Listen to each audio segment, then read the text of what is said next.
the road to TLC has been very lackluster and filled with promises that could have been more attended to, but has been heavily eluded because of the incompetence of booking management. Okay, let's start. The New Day, the Usos, and the Lucha Dragons are going to compete in a triple threat tag team ladder match, which will be awesome.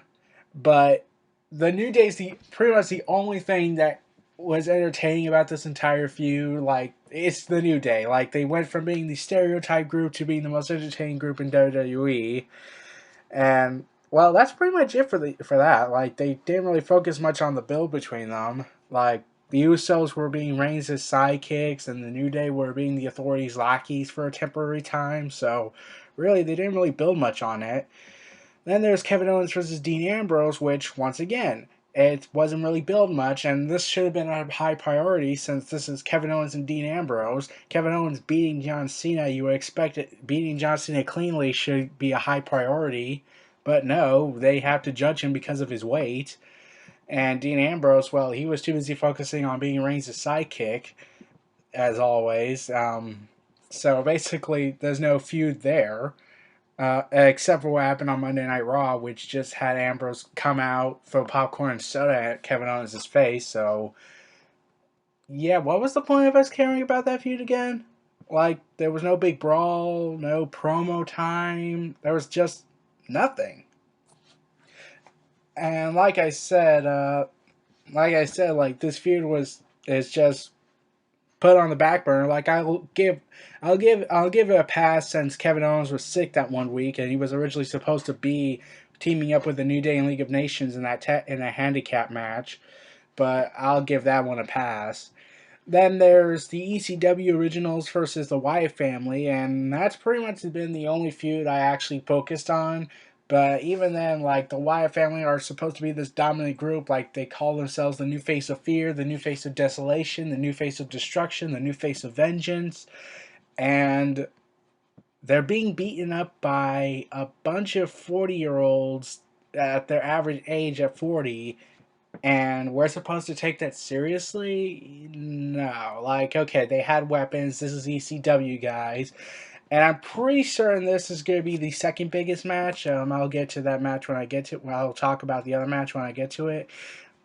But like, there's been like a little build up. Like, we had the return of Tommy Dreamer and Rhino to team up with the Dudley Boys, so I was happy about that. I wasn't expecting Tommy Dreamer to come back, or Ryan. Well, I was kind of expecting Rhino since he's all in NXT. So, but I was really hoping it'd be Spike Dudley that came back for this feud. Like, that's the dream match everyone wanted to see. If you checked out Del Busto's video, promo for the Wyatt family versus the Dudley Boys, then you would know what I'm talking about.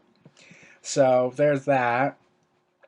Then there's Alberto Del Rio versus Jack Swagger. Like, the only sense of emotion I got was Jack Swagger yelling at Zeb Coulter on Monday Night Raw, reminding him what the We the People thing was all about, and the whole patriotism they had, and how Zeb Coulter lost his way. Except here's the thing: Zeb Coulter's not the one wrestling. Yeah, he's not the one wrestling. So what's the sense of caring about Alberto Del Rio? Like, you would think with Alberto Del Rio beating John Cena clean and in under 7 minutes, you would think, yeah, he should also be a high priority. But no, he's just like this transitional champion. He's just there to, like, we know what's going to happen. We know what's going to obviously go down. We know he's just a placeholder for John Cena's ego.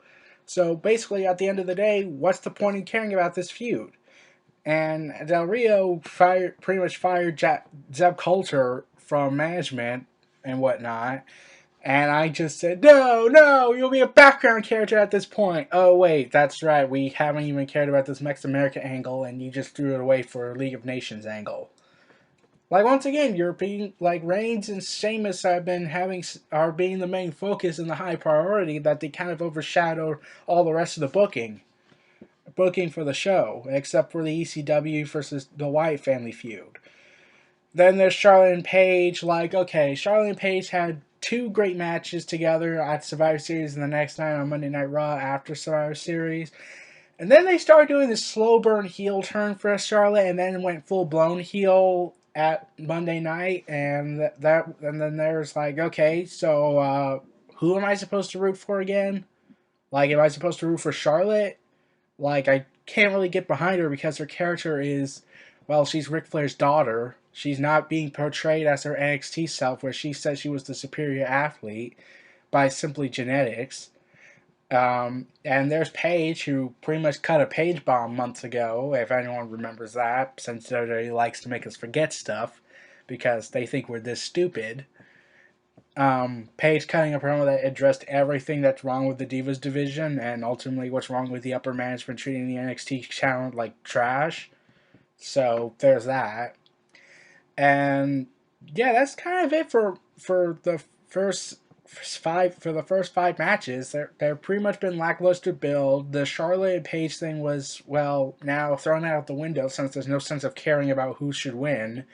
The ECW originals versus the Wyatt family was, well, the Wyatt family should be portrayed as this dominant force, and now they're fighting the ECW originals, and considering that the Wyatt family constantly loses their feuds, there's no sense of caring about this feud. And Alberto Del Rio and Jack Swagger, well, they're just there. And the New Day is pretty much the only entertaining aspect heading into the show, since, well, it's the New Day. Now let's get to Sheamus and Roman Reigns. Heading after Survivor Series, Roman Reigns lost the WWE World Title in under 5 minutes and 15 seconds, which has now become a catchphrase for Sheamus to mock Stone Cold. And Sheamus has been basically been the second most entertaining out of this entire build to TLC. But there's just one tiny little problem.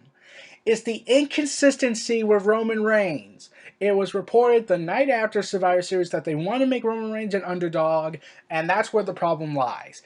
You see, there are several types of underdogs. One is Daniel Bryan, someone who has been beaten down, been mocked on, and has been basically humiliated by the authority. That's an underdog.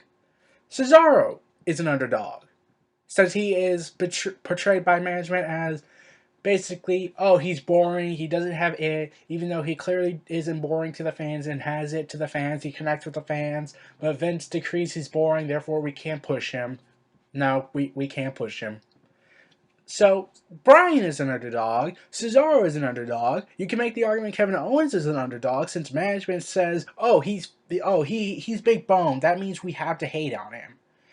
So, those are three underdogs. Reigns, however, is not an underdog for two very specific reasons. One, he's portrayed by management as the next big thing in WWE. So basically, how are you supposed to buy he's an underdog? Secondly, Roman Reigns isn't really the underdog type. He's the Samoan badass. He's supposed to be a badass here. And supposed to go down like a Spartan for 300.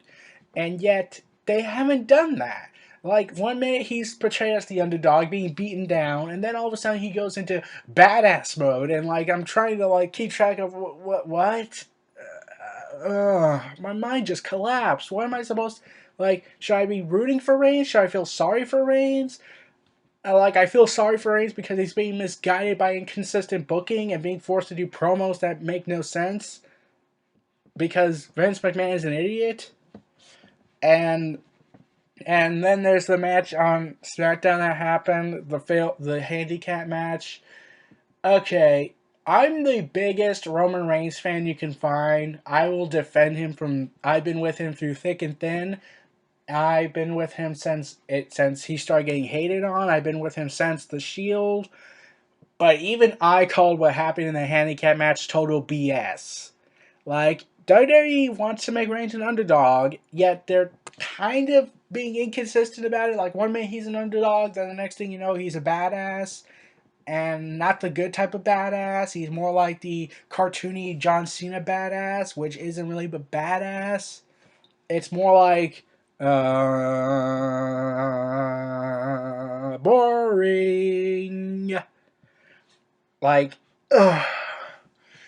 Like, okay, it was a count-out victory. You could get that credit, but, like, this almost felt like the Nexus again. And the League of Nations just started a week ago. Like, Roman Reigns has his own group, the Usos, and Ambrose, who now were booked as sidekicks since, well, they kind of forgot, oh wait, Dean Ambrose and the Usos have two big matches at TLC. And then there's Sheamus with Rusev and Wade Barrett and Alberto Del Rio, and Del Rio and Wade Barrett and Rusev were treated as Sheamus' sidekicks. So there's no sense of caring on that end. So really, this inconsistent booking is really ruining Reigns and Sheamus' potential. Like, I'm expecting a hard-hitting match, possibly, hopefully, will steal the show, since Roman Reigns has done nothing since Royal Rumble but deliver after match after match after match, even getting a good match out Big Show in the Extreme Rules match they had at Last Man Standing, in a Last Man Standing match. But yeah, like there's no sense of caring about any of these feuds, and then there's the end to Raw last night. Like, oh god, really, Vince, you're really gonna make Reigns say tater tots?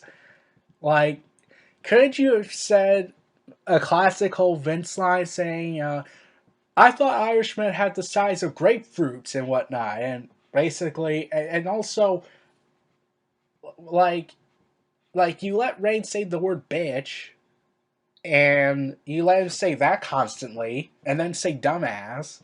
So why not just say, he's just being a little bitch?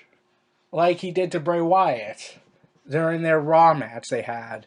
And even then, like, why can't you just let Reigns be himself? Not be this cartoony John Cena version. Like, 1 minute you were going to make Reigns badass, then you wanted to make him Daniel Bryan, then you wanted to make him John Cena. Like, make up your minds! Creative, make up your mind! Like, I want Reigns to be himself. That's what a lot of fans want. That's what a lot of fans who hate Reigns want. They want Reigns to be himself, not a clone of John Cena or a clone of Daniel Bryan. Well, I'm pretty sure some people would want him to be like Daniel Bryan, but they would ask for the real Daniel Bryan, though. But yeah, like this match, like all of the build through TLC has been very lackluster, and this is why the video is not as long as the other ones. So, like, I'm expecting all of them to be great matches, hopefully, and Sheamus and Roman Reigns to hopefully steal the show, with ECW versus the Wyatt family being also a potential show-stealing bout, including the New Day versus the Usos versus the Lucha Dragons. So those are the three matches I see stealing the show. I don't see Kevin Owens and Dean Ambrose. As much as I want them to steal the show, I don't think they're going to be given enough time to do so. Well, everyone, this was NRE Reality Entertainment. Feel free to like, comment, subscribe, and donate, and stay tuned for more.